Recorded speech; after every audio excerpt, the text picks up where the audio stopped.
includes all of Farragut, and of course the city of Knoxville, and everywhere between Corrington, Farragut, South Knoxville to Hardin Valley, and everywhere in between. I'm running for re-election to seat 10. I've been serving in that capacity as your representative for the last 3.5 years, and with your support and with your vote, I look forward to serving another term and continuing the work that we've done in the last couple of years. A little bit of background about me. I've been not called Knoxville or Knox County my home for 29 years. I've lived and worked in pretty much all parts, north, south, east, west, even downtown, and I really, when I decided to run for commission, I decided to really focus on the at-large commission because of that experience across the spectrum in all parts of all the neighborhoods. My background is a former film and television producer, serial entrepreneur in many different avenues, and then after a near fatal accident in 2007, I basically worked on social entrepreneurship and started the organization Random Acts of Flowers. And it's at that point I really shifted my perspective from success to significance and what impact was I going to have, and that was the second time I almost died, and I don't expect to get a third shot at it, so I figured I better get to doing something and being helpful, and really that's my big motivation. I was never involved with political clubs and political parties. I've been a lifelong Republican, but I was never active in this sort of grassroots effort. But ultimately what I learned as I got more involved with the community in all aspects was just how important local government was. Most of the oxygen in the room, of course, is sucked up by national politics, and that's what seems to drive everybody's attention. But as I got more involved with Knoxville and Knox County, I just realized how much of an impact local leadership mattered. And this is everything from your taxes, to your schools, to your safety, to your roads, and everything that we've been talking about tonight. The more I got involved, the more I just didn't love the leadership that was at our table, and I got to really understanding it. I watched a few of my colleagues run, some successful, some not, and then ultimately just said, look, if I can make a difference, and there was a void in leadership at the time, I'll put my foot in there, and went from never having run for anything to running countywide, which I don't recommend, although Kim just successfully went through the gauntlet. It's daunting, as Wayne said. We have a big county, 535 square miles. I was proud to serve and get elected the first run, and really dug in and have continued to work on a couple of key initiatives. The day-to-day work of a commissioner never ends. Some days it dominates your whole day. Some days it's a little bit of this and a little bit of that. But I have a full-time job. I'm the director of business alliances for PYA, which is a top 100 accounting and audit and tax firm, and a full-time family and full-time community dedication. And so it is a lot. It's a lot to go countywide, but I really enjoy the work because the biggest role of county commission is information traffic cop for citizens. So many times our phones ring or emails, I don't know how to do this, or who do I connect, or how does this problem. Most of our job, on a baseline level, on a day-to-day business level, is how do we help people solve problems. Some that may be really small to me are really big to a citizen. Some that are really big, you have to dig into those. Some that take an hour to solve, and some that I'm still working on, 3.5 years later. And so I love the work. I love the in the trenches. I love helping figure out how to solve projects. I don't always agree with everybody. They don't always agree with me. I think that's a healthy balance. I never wanted to serve with people that all think the same way. I can't imagine that possibly being the case. Commission is super important to me. Public leadership is super important to me. Service in general in the community is something that is a passion of mine. I come from a military family. I was born on an Air Force base in Texas, moved around a lot. My dad was in the Air Force in Vietnam. My grandfather was in the Army in World War II.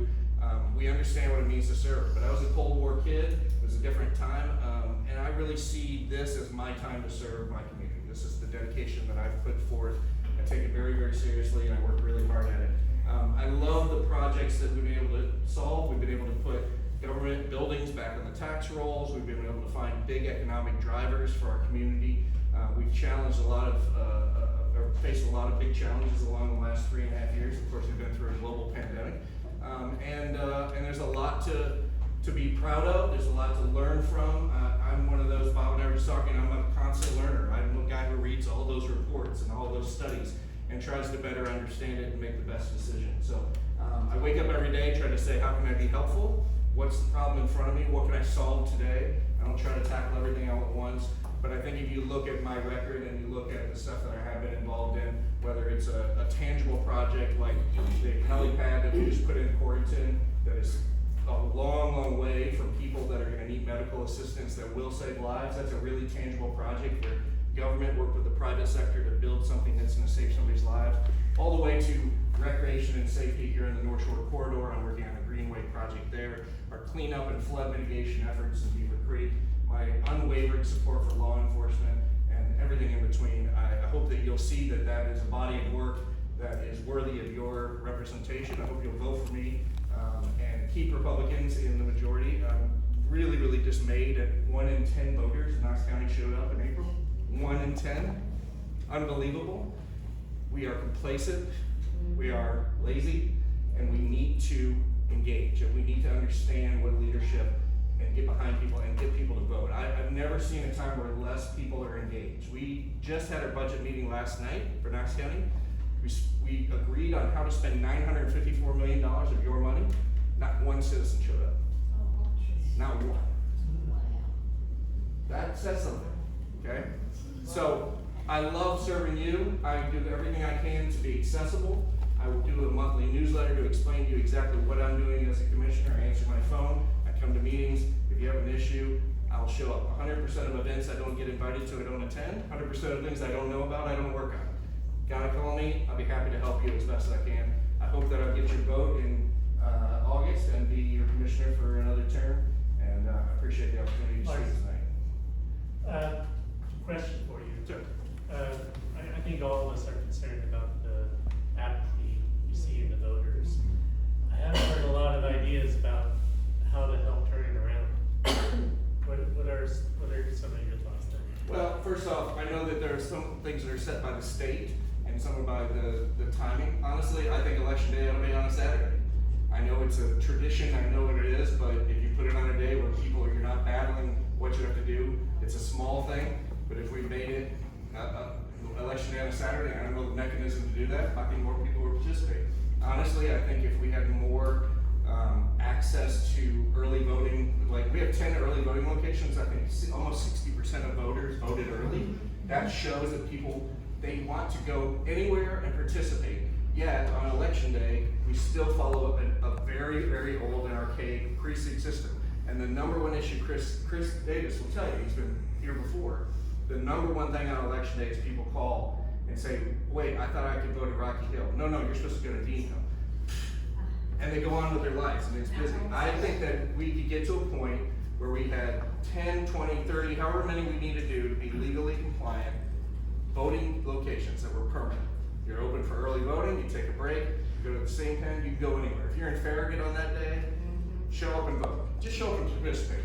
At some point, we're also going to have to engage in new ways of voting and getting people engaged. Right now, we tend to put more effort into it and less results. So those are just two really small tangible ones, but I think that, I really do think at some point though, if I can take this out of my pocket, I know it seems scary, and I can put my thumbprint on it, and I can have a retinal scan, and I can make a big bank transaction and feel safe.